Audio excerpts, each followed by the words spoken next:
السميع العليم من الشيطان الرجيم. بسم الله الرحمن الرحيم. اللهم صل على محمد وعلى آل محمد وسلم. اللهم صل على سيدنا محمد صلاة تنجينا بها من جميع الأحوال والآفات، وتقضي لنا بها جميع الحاجات، وتطهرنا بها من جميع السيئات، وترفعنا بها عندك أعلى الدرجات، وتبلغنا بها أقصى الغايات من جميع الخيرات في الحياة وبعد الممات. يا الله يا ربنا، يا من يرى ما في ضميرنا ويسمع، أنت المعد لكل ما يتوقع، يا من يرجى للشدائد كلها، يا من إليه المشتكى والمفزع، يا من خزائن رزقه في قول كن أمن فإن الخير إنك أجمع. ما لنا سوى فقرنا إليك وسيلا، وبالافتقار إليك فقرنا ندفع. ما لنا سوى قرئنا لبابك هيلا، فالعلم ردنا فأي باب نقرأ. وما الذي ندعو ونهتف باسمه، إن كان فلك عن فقيرك يمنع. هاش لجودك أن تغني تعاسيا، الفضل أجزل والمواهب أوسع. ثم الصلاة على نبي وآله خير أنام ومن به يتشفع، برحمتك يا أرحم الراحمين، برحمتك يا أرحم الراحمين. الحمد لله رب العالمين، والعاقبة للمتقين، ولا عدوان إلا على الظالمين. والصلاة والسلام على رسولنا محمد وآله وصحبه أجمعين. ربنا تقبل منا إنك أنت السميع العليم، وتب علينا يا مولانا إنك أنت التواب الرحيم. وهدنا ووفقنا إلى الحق وإلى طريق مستقيم، ببركة القرآن العظيم، بحرمة من أرسلناه رحمة للعالمين. واعف عنا يا رحيم، واغفر لنا ذنوبنا بفضلك وكرمك يا الله يا أكرم الأكرمين، يا الله يا أكرم الأكرمين. اللهم زينا بزينة القرآن، وأكرمنا بكرامة القرآن، وشرفنا بشرافة القرآن، والبسنا بخلعة القرآن، وادخلنا جنة بشفاعة القرآن، وعافنا من كل بلاء الدنيا وعذاب الآخرة بحرمة القرآن. وارحم جميع أمة محمد صلى الله عليه وسلم. يا الله يا رحيم يا رحمن، يا الله يا رحيم يا رحمن. اللهم اجعل القرآن لنا في الدنيا قرينا، وبعد طول عمرنا وإدراك المنى في القبر مؤنسا، وفي القيامة شفيعا، وعلى الصراط نورا، وإلى جنة رفيقا، ومن النار سترا وحجابا، ومن الفتن سترا وحجابا، ومن الأسقام سترا وإجابا، ومن كل شر سترا وحجابا، ومن كل سوء سترا وإجابا، ومن كل بلاء سترا وحجابا، يمينا سترا وحجابا، يسارا سترا وحجابا، خلفنا سترا وحجابا، أمامنا سترا وحجابا، تحتنا سترا وحجابا، فوقنا سترا وحجابا، وإلى الخيرات كلها دليلا وإماما لفضلك وجودك وكرمك يا الله، يا الله يا كريم، يا الله يا كريم. اللهم اهدنا بهداية القرآن، ونجنا من النيران بكرامة القرآن، وارفع درجاتنا بفضيلة القرآن، وكفر عنا سيئاتنا بتلاوة القرآن يا ذا الفضل والإحسان. اللهم طهر قلوبنا من الشرك والنفاق، واستر عيوبنا يا الله، واشف مرضانا يا شافي، واقضي ديوننا يا نور، وبيض وجوهنا يا النور، وارفع درجاتنا في كل مكان يا رفيع الدرجات. وارحم آباءنا، واغفر لأمهاتنا، واصل ديننا ودنيانا، وشتت شمل أعدائنا، واحفظ أهلنا وأموالنا وبلادنا من جميع الآفات والأمراض والبلايا، وثبت أقدامنا يا الله، وانصرنا على القوم الكافرين.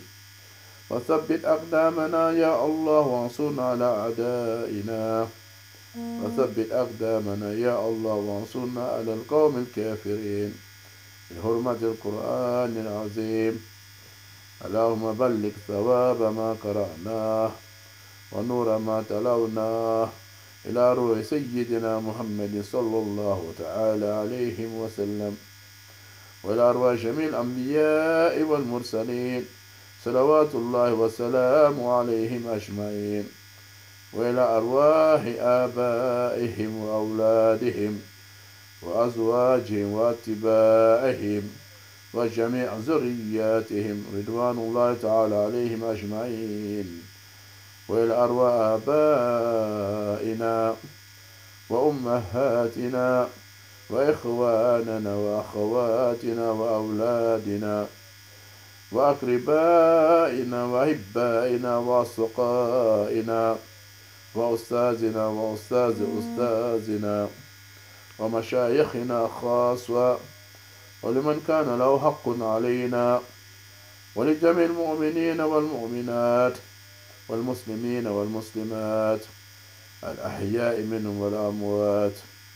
يا الله يا قاضي الحاجات، ويا الله يا مجيب الدعوات، استجب دعاءنا يا الله، استجب دعاءنا يا الله، استجب دعاءنا يا الله برحمتك يا أرحم الراحمين. اللهم يا شافي الأمراض اشفي أمراضنا، واشف أمراض أهلينا وأولادنا وأزواجنا، واشف أمراض آبائنا وأمهاتنا، واشف أمراض إخواننا وأخواتنا. اللهم اشف أمراضنا شفاء كاملة عاجلا برحمتك يا أرحم الراحمين. اللهم كن لنا ولا تكن علينا، اللهم انصرنا ولا تنصر علينا، اللهم أعنا ولا تعن علينا برحمتك يا أرحم الراحمين. يا الله يا فتاه يا رزاق، ارزقنا رزقا حلالا طيبا مباركا واسعا بدون تعب ولا مشقة ولا ضير ولا نصب، إنك على كل شيء قدير. يا الله يا عليم يا حكيم، علمنا علما ينفعنا في دنيانا وفي آخرتنا، وانفعنا بما علمتنا وزدنا علما، واجعلنا للمتقين إماما برحمتك يا أرحم الراحمين. يا الله يا ربنا ويا رب كل شيء، نسألك الخير الكل في الدنيا والآخرة، ونعوذ بك من الشر الكل في الدنيا والآخرة برحمتك يا أرحم الراحمين. يا الله يا مثبت القلوب، ثبت قلوبنا على دينك، وثبت قلوب أهلينا وأولادنا على دينك، وثبت قلوب أزواجنا على دينك. اللهم يا مثبت القلوب ثبت قلوبنا على دينك، واجعلنا وأهلينا من عبادك الصالحين، واجعلنا وأهلينا من عبادك المحسنين، واجعلنا وأهلينا من عبادك المتقين، واجعلنا وأهلينا من عبادك الذاكرين، واجعلنا وأهلينا من عبادك التوابين، واجعلنا وأهلينا من عبادك المتطهرين، واجعلنا وأهلينا من عبادك المكرمين في الدنيا والآخرة برحمتك يا أرحم الراحمين. اللهم إنا نسألك جنتك وما يقربنا إليها قولا وعملا، ونعوذ بك من النار وما يقربنا إلى النار قولا وعملا. اللهم ادخلنا جنتك مع الأبرار، اللهم ادخلنا جنة بغير حساب. اللهم اعتق ركابنا وركاب أهلينا من النار. اللهم اعتق ركابنا وركاب أولادنا وأزواجنا من النار. اللهم اعتق ركاب وركاب آبائنا وأمهاتنا من النار. اللهم اعتق ركابنا وركاب إخواننا وأخواتنا من النار. اللهم اعتق ركابنا من النار، وادخلنا جنتك مع الأبرار، وادخلنا جنة بغير حساب برحمتك يا أرحم الراحمين. اللهم صل على محمد في الأولين، اللهم صل على محمد في الآخرين، اللهم صل على محمد في النبيين، اللهم صل على محمد في المرسلين، اللهم صل على محمد في من العالى إلى يوم الدين، صلاة تفتح لنا بها باب الرضا والتيسير، وتغلق لنا بها باب شر وتعسير، وتكون لنا بها وليا ونصيرا. يا نعم المولى نعم النصير. وعتب قلوب العالمين بأسرهم علينا، والبسنا قبولا برحمتك يا أرحم الراحمين. سبحان ربك رب العزة عما يصفون، والسلام على المرسلين، والحمد لله رب العالمين. الرحمن الرحيم مالك يوم الدين، إياك نعبد وإياك نستعين، اهدنا صراط المستقيم، صراط الذين أنعمت عليهم غير المغضوب عليهم ولا الضالين. آمين.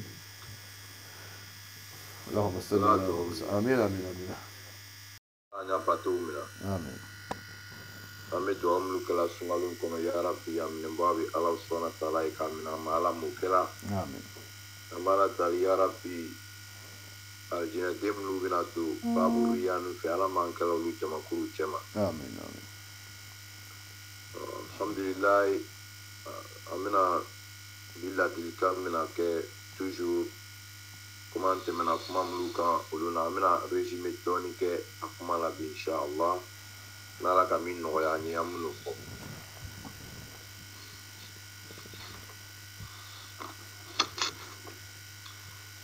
An faw, an baw, an balimaw minnu b'an lamɛnna, an y'a lamɛnniw yɛrɛ fana bɛ se yɔrɔ minnu la.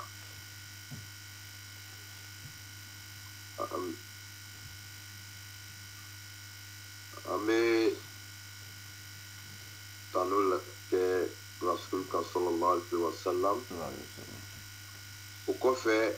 an bɛ fɛ ka min fɔ bi sigida nin na n bɛna kuma dɔɔni ka se ne yɛrɛ ma fɔlɔ. Kuma fɔlɔ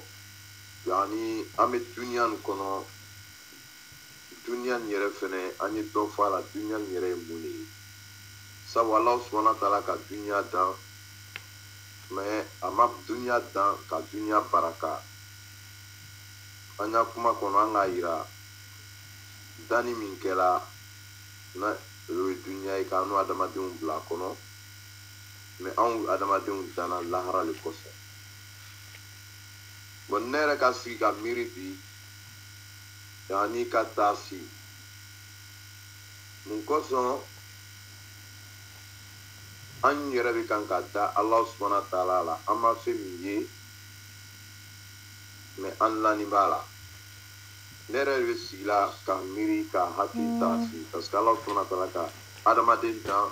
ka hakili di adamaden ma de k'i ka miiri ka taa si. Donc o kɔnɔ don an bɛ duniya nin kɔnɔ yan. Par exemple an bɛ kuma min na nin ye, mɔgɔ dɔw bɛ iPhone bɛ dɔw bolo, dɔw bɛ Huawei b'u bolo,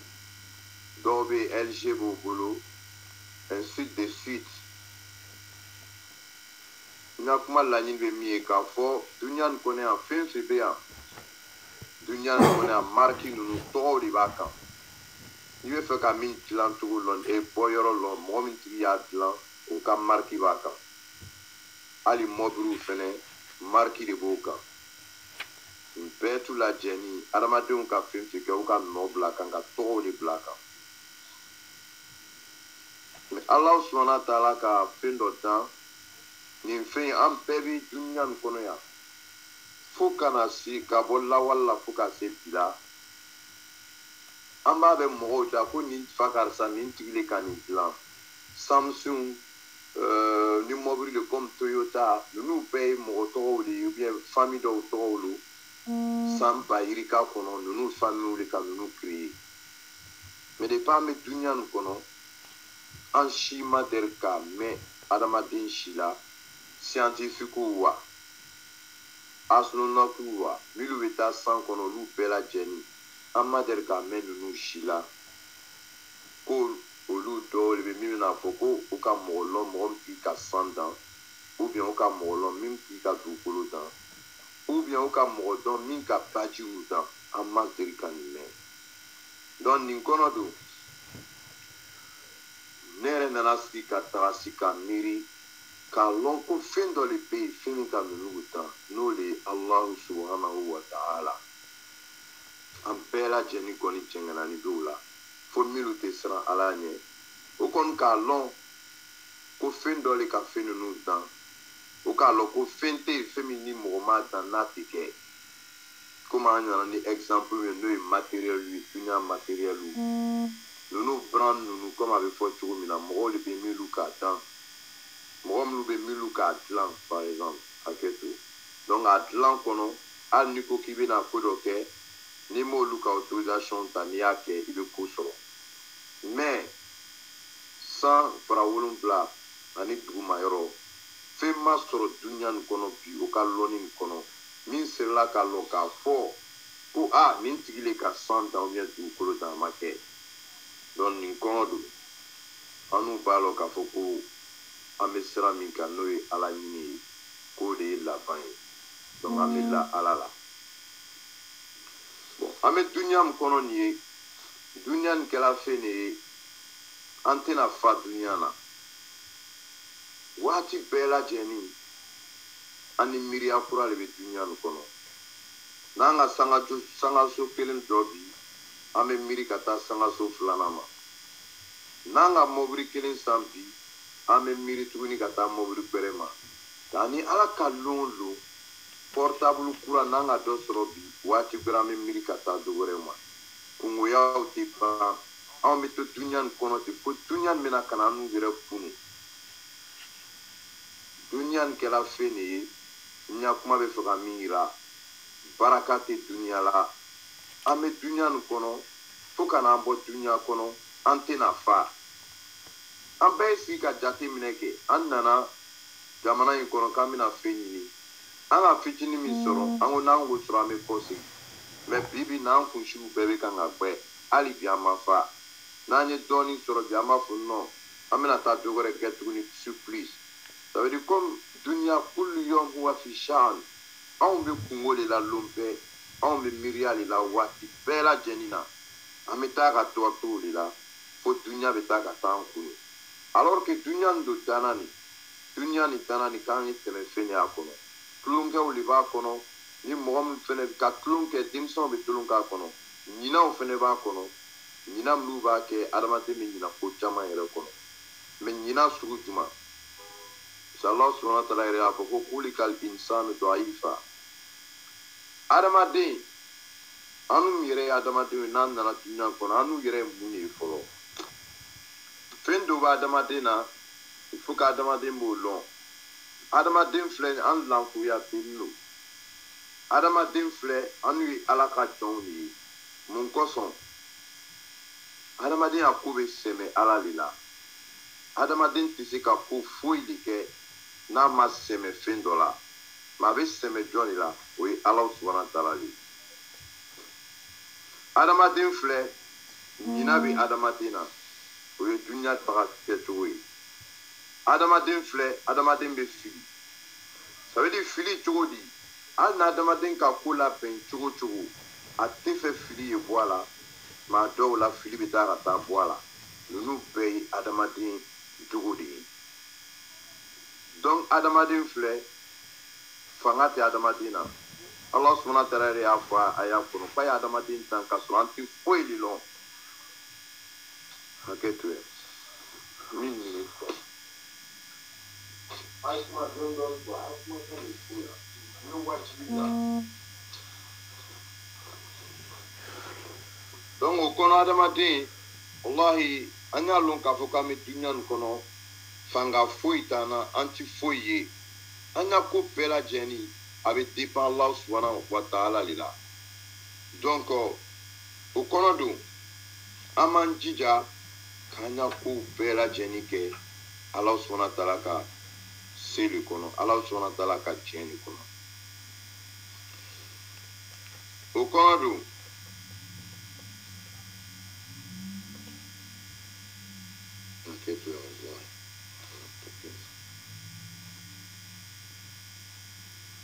voilà alhamdulillah an bɛ fɛ ka min fɔ n'o ye k'a fɔ an bɛ duniya nin kɔnɔ yan kun jumɛn de la an bɛ duniya nin na kun min na n'o ye Allah subhanahu wa ta'ala ka bato ye mukhlisina lahu din ka Allah subhanahu wa ta'ala bato ni kɛrɛkɛrɛya ye ka Allah subhanahu wa ta'ala bato k'an yɔrɔ ma janya ka bɔ ala sɔsɔko bɛɛ lajɛlen na ka sabu an k'a lɔn k'a fɔ ko duniya nin an b'a kɔnɔ ni tɛmɛ de waati ni kunkurunin de an bɛna na min kɛ duniya nin kɔnɔ k'an kɔsigi ka taa lahara an bɛ sunkaro waati min na nin ye an b'a lɔn sunkaro an bɛ donna lévoltiri de la nogow sɛgɛla wallahi farikolow sɛgɛla mɛ jija waati de bɛ nin ye sabu an bɛ nana baara minnu kɛ nin ye ninnu baaraw bɛɛ lajɛlen Allah subhanahu wa ta'ala k'a yira k'ale de bɛna suntobagaw sara mɛ an k'a lɔn k'a fɔ k'an bɛ baara minnu bɛɛ kɛla nin ye nin bɛɛ lajɛlen baara fanga a tɛ se ka anw don arijinɛ kɔnɔ sabu an y'a lɔn k'a fɔ ko arijinɛ bɛ fɛn min ye an tɛna se k'a sigi k'a fɔ k'an bɛna bɛɛ lajɛlen fɔ bi mɛ arijinɛ bɛ fɛn min ye arijinɛ kapasite fanga ka bon an n'u ya baara ma sabu rasul yɛrɛ k'a fɔ sallallahu alaihi wa sallam a ko lan yadkhula ahadukumul jannata bi amali walau ana ya rasulallah illa rahmatan min Allah tudkhilul janna rasul k'a yira ko a ko a ka sahabaw ma lon dɔ la a ko a si sahabaw aw si ka baara ɲuman tɛna se ka kɛ ka aw bɛ to arijinɛ kɔnɔ fo n'Ala subhanahu wa ta'ala hinɛla mɔgɔ min na sahabaw ko ya rasulallah hali ne yɛrɛ ci la wa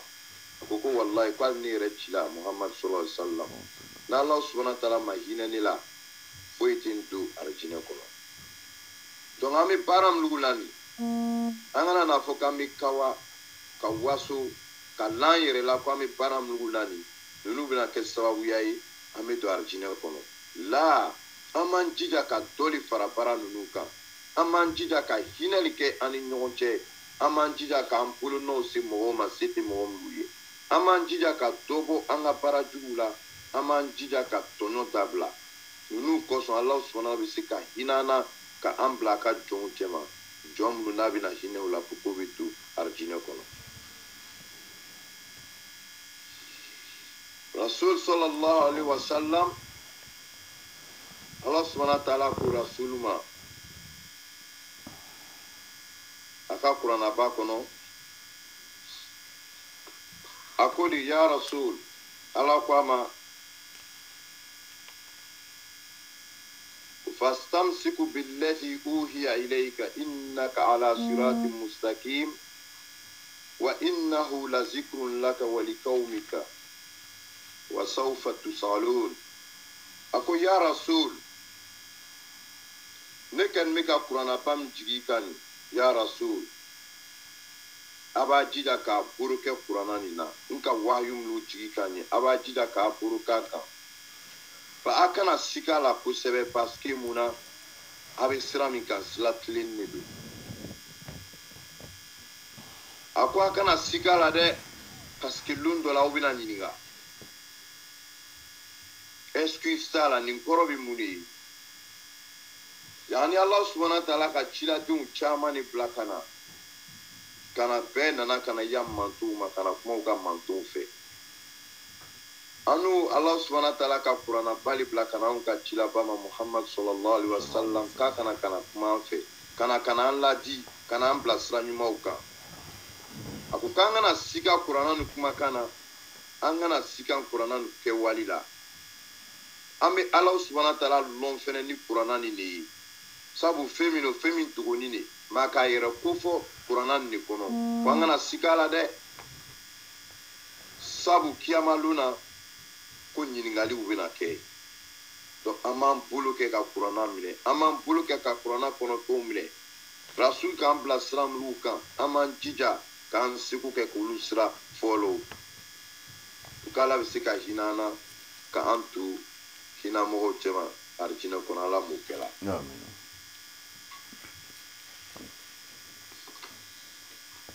wallahi rasul k'a fɔ a ka hadisa dɔ kɔnɔ tuguni a ko ala inna silata allahi ghaliya a ko ala subahana ka jagokun min ala subahana taala k'a dan mani ko jagokun sɔngɔ ka gbɛrɛn dɛ ça veut dire an bɛ diinɛ min kɔnɔ silamɛya ni an bɛ diinɛ min kɔnɔ diinɛ ni fɛn min a ma nɔgɔ dɛ a ka gɛlɛn kosɛbɛ mais pour k'an bɛna se k'an jija ka baara k'a kɔnɔ kosɛbɛ ka arijinɛ sɔrɔ k'an ɲɛna ko a ka nɔgɔ k'a ma nɔgɔ dɛ arijinɛ ye fɛn min ye a sɔngɔ ka gbɛrɛn a ka gbɛrɛn kosɛbɛ donc an b'an jija an bɛ baara caman de k'a kɔnɔ sunkalo sera yɔrɔ min na ni a sera jija yɔrɔ de ma a sera ceinture siri yɔrɔ de ma an ka kuru yɛlɛ a sera kuru jigi yɔrɔ de ma an b'an jija an bɛ baara ɲuman k'a kɔnɔ ka caya an b'an jija an bɛ sunɔgɔ dɔgɔya a kɔnɔ ka caya an b'an jija an bɛ lahara ɲini a kɔnɔ ka caya sabu kiyama lɔlon wallahi ko caman de b'a kɔnɔ an ba aisha radiyallahu anha rasul le nana ma waati dɔw la a ko a ma ko ko an ba aisha ko kiyama lon ko adamadenw bɛna kɛ o lakolon adamadenw bɛna kɛ samara t'o sen na adamadenw lɔnni bɛna kɛ a bɛ hakɛ to o ma don kɛnɛ la an ba aisha k'a fɔ ko ya rasulallah yala nin bɛna kɛ kiyama lon na qu'est ce que mɔgɔw tɛna ɲɔgɔn lebu filɛ wa a ko allahu akbar nin kiyama lon na ko min bɛ kiyama ko fanga ka bon ɲɔgɔn lebu filɛ ma ni exemple dɔw kɛra jamanaw kɔnɔ yan an bɛ rappelé la 2004 la waati min na u ka rébellion kɛ Côte d'Ivoire a kɛra novembre 2004 sukaro dɔ de la jɔ u ka bɔmu fili min kɛ ka taa Buwake a siranya fɛ mɔgɔ dɔw bɔra sow kɔnɔ o lakolon ka boli ka bɔ a siranya fɛ mɔgɔ dɔw tun bɛ sun na lon na o taara sigi ka dumuni tobi ka sigi k'a dom o yɛrɛ m'a lɔn k'o bɛ sun na jatigɛ bolo donc nin ye duniya ta fitinin ye exemple fitinin ye donc an b'an jija an bɛ ɲumanya caya an b'an jija ala kana an surunya jahanama sabu kiyama lɔlon ko caman de bɛ min fanga ka bon ala subahana taala de ko kiyama lon na a y'a fɔ a ka kuranaba kɔnɔ al-yawma tujza kullu nafsin bima kasabat la zulma al-yawm a ko kiyama lon na hadamaden bɛɛ lajɛlen bɛna juger a ka baara la a ye baara min kɛ ko tɔɲɔli tɛ nin don na dɛ donc an b'an jija nin ninnu waati nin lon ka se ka na an minɛ an bɛ mun de kɛ an bɛ ɲuman de kɛ ka caya sabu ne yɛrɛ bi wallahi n bɛ siranna bi n bɛ siranna mun de la n tɛ siranna bana ɲɛ ou bien ko n bɛ siranna saya le ɲɛ ou bien ko n bɛ siranna korona le ɲɛ o tɛ sabu n bɛ siranna mun de ɲɛ duniya nin kɛla fɛn dɔ le ye a bɛ komi n'o ye kalabiyɛn d'i ma kalabiyɛn do ka cible dɔ ta k'a bila k'i y'a viser kalan do biyɛn kelen pe de do i ka kan ka cible de ta k'a viser kalan dɔ tɛ ka cible nin rater naka siblu ni rati Allah subhanahu wa ta'ala kulma ko zalika huwa al-khusranul mubin o de nimisa pa ala an kishuma amen c'est-à-dire ame dunya kono ya objectif kelempe Allah subhanahu wa ta'ala kuli accordanye no excuse parce que muna ame dunya kono anti ne examen obama jani examen ni par permis passer bama ameta passer chuan kele ameta passer chuan flana ma soro fo chuan saba fo chuan yirika pukamba soro